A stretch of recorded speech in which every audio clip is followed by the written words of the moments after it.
હાલ બાબા વેંગાએ એક દુઃખદ ભવિષ્યવાણી કરી છે। 2025 માટેની વૈશ્વિક આગાહીઓમાં મૃત્યુ અને વિનાશનો ઉલ્લેખ કરવામાં આવ્યો હતો અને મે મહિનો આવી ગયો છે, જેના કારણે લોકોની ચિંતાઓ વધી ગઈ છે।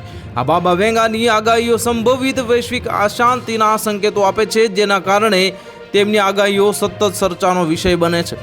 ડેઇલી સ્ટારના અહેવાલ મુજબ રહસ્યવાદી પૈગંબરે યુદ્ધ અને પશ્ચિમી દેશોના સંપૂર્ણ વિનાશની આગાહી કરી હતી।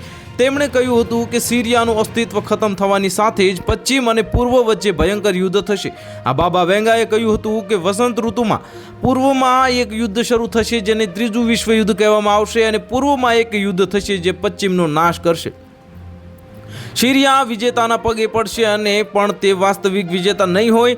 આ અંગે ચર્ચા કરવી મુશ્કેલ છે, કારણ કે તે સ્પષ્ટપણે આપણી પોતાની નજર સામે જ થઈ રહ્યું છે। અને વર્ષ 2028માં માનવજાત સંભવિત ઉર્જા સ્ત્રોત તરીકે શુક્ર ગ્રહનું અન્વેષણ કરવાનું શરૂ કરશે। તે જ સમયે વર્ષ 2033માં ધ્રુવીય બરફના ઢોળાવ પીગળવાથી વૈશ્વિક સમુદ્ર સ્તરમાં ખૂબ નોંધપાત્ર વધારો થશે। 2076 સુધીમાં સામ્યવાદ વિશ્વના ઘણા દેશોમાં ફેલાશે।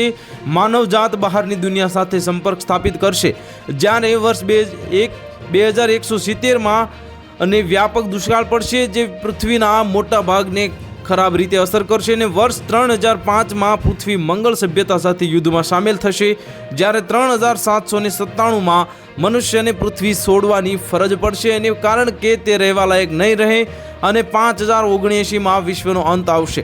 તો હાલ માટે આટલું જ। મળીશું નવી અપડેટ સાથે। જો તમને અમારા વિડીયો પસંદ આવતા હોય તો વિડીયોને લાઇક કરી દેજો, ચેનલને સબસ્ક્રાઇબ કરી બાજુમાં આવેલા બેલ આઇકનને દબાવી દો, જેથી તમને આવા સમાચારની અપડેટ મળતી રહે।